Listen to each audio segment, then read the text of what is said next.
Okay, Assalamu alaikum wa rahmatullahi wa barakatuh, everyone. I hope you're well, inshallah. This is Haroon. Welcome to our next lesson where we look at Arabic. So, in this lesson, we'll be looking at what's called harfun mushabbahun bil fi'li. The first thing you need to notice is the nota marbuta here, because we're no longer discussing the sisters, but we're going to be discussing brothers of certain huruf. So, harfun mushabbahun bil fi'li. In this lesson, I want to focus on emphasis. So how do you emphasize something? Now, in English, you can only emphasize things in a very limited way. So you have, verily, indeed. But in Arabic, you can emphasize a sentence in various ways. And I want to show you 3 ways today, inshallah. Okay? So the first one is by inserting the word indeed or certainly, which comes from this word inna. Now, inna is a harfun mushabbahun bil fi'li. And when it comes before a mubtada and a khabar, so we've got a mubtada here, we've got a khabar here. As soon as it comes before it, it makes the mubtada or the ism mansoob, and it makes the khabar marfu'. So, inna zaydan sadiqun. Can you see? Inna zaydan sadiqun. Okay? So, indeed, Zayd is truthful. So it's very, very important to remember this. The first thing is that the ism becomes mansoob, zaydan, and the khabar becomes marfu. What's the tarkeeb of it? I've done it already for you here. Inna is harfun mushabbahun bil fi'li. Zaydan is the ism of inna. And sadiqun is the khabar of inna. It's very, very important in Arabic that when you do the tarkeeb, you're able to justify why you've chosen a certain i'rab or you've chosen a certain state for it to be in. So inna zaydan sadiqun. You'll find this harf comes in the Quran many places where inna Allah ghafur rahim, etc. etc. The second one, so let's take this one now. The second one I want to cover is called lamul ibtida. Ibtida means at the beginning. Okay, so lamul ibtida comes at the beginning. Again, this emphasizes, but it's not the same meaning as indeed or certainly. So if I put at the beginning of Zaydun Sadiqun, it becomes La Zaydun Sadiqun.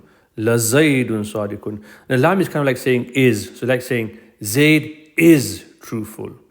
Right? So it's a form of emphasis, but we don't use indeed or certainly because there's no inna there. What you'll also notice is that the i'rab, they both remain mubtada khabar. So they both remain mubtada khabar. And the reason for that is that the lamul ibtida is ghair amil. We try again. It's what's called ghair amil. It doesn't really affect the actual state of the word. So it still remains lazaydun sadiqun, not lazaydan sadiqun, anything like that. So that's called ghair amil. And because of ghair amil, we call it mubtada khabar. Notice the difference that we call it mubtada khabar here, but here because it's amil is changing the state, it's called ismu inna and khabaru inna, not mubtada khabar. Okay, very, very important. So we've covered that one. The final one is what's called allamul muzahlaqa. Allamul muzahlaqa. Allamul muzahlaqa. And this is a form of emphasis, and this comes before the khabar. Okay, so here we have Zaydun Sadiqun, and then we say inna, so you can put inna before it. Inna Zaydan, because of the ism of inna. Okay, and la Sadiqun, so you can put it on the khabar also as well. So inna in this tarkib will be inna hurfu mushabbah bil fi'l. I've cheated by just writing it in English with the acronyms, right? Zaydan becomes the ism of inna, and la is lamul ibtida. So you do have to write here lamul ibtida.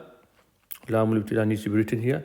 And you have then sadiqun, which is the khabar of inna right here.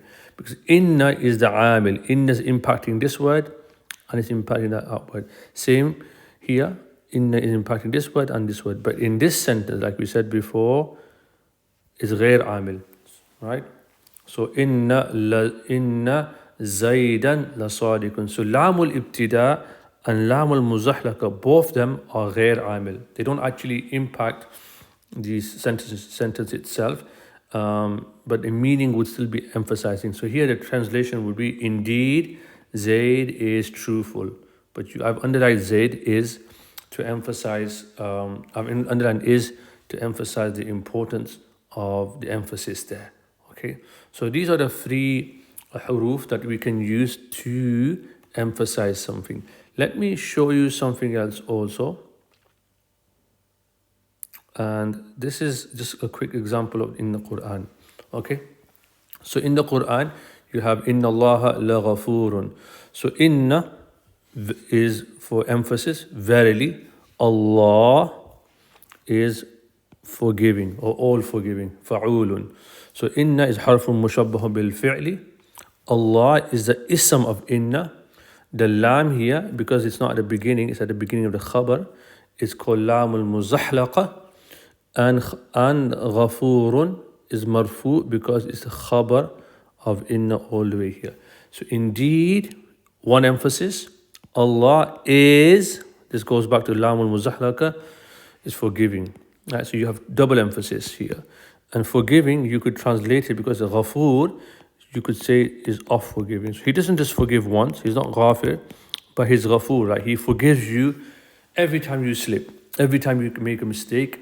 It's very, very, very important. Now, you don't really capture this in English. If I said, indeed, Allah is forgiving, or is of forgiving, it doesn't really capture it in English. But in Arabic, because we have 3 levels here of emphasis, it's really, really important. So when we get into the Quran, inshallah, later on, you'll see how this is very, very deep and useful. One more thing, and I know you're going to be thinking about this. You've taught us 3 types of emphasis.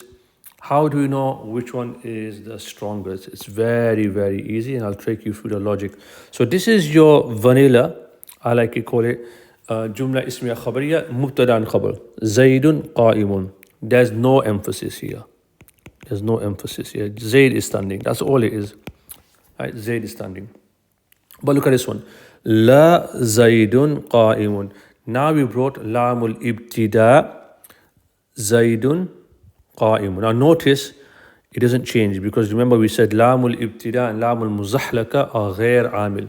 So they don't have an impact on terms of the state of the word after it.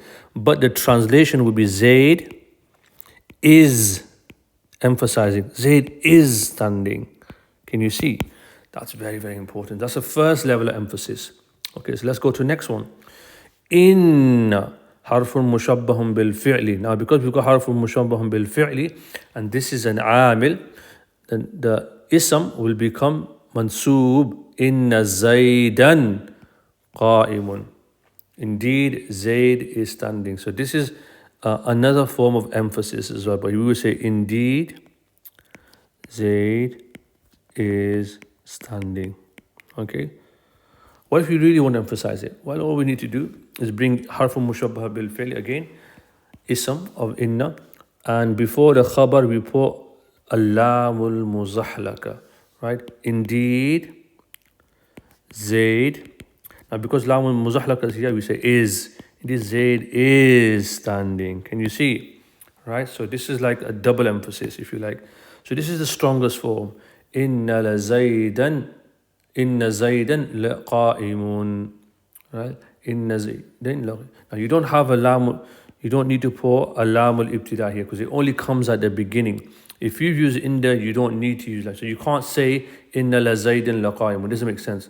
Right? Because you've already expended an emphasis. All right, so I hope you found that useful. Any comments, feedback, questions, do reach out to me. Until next time, I hope to see you all soon. Assalamu alaikum wa rahmatullahi wa barakatuh.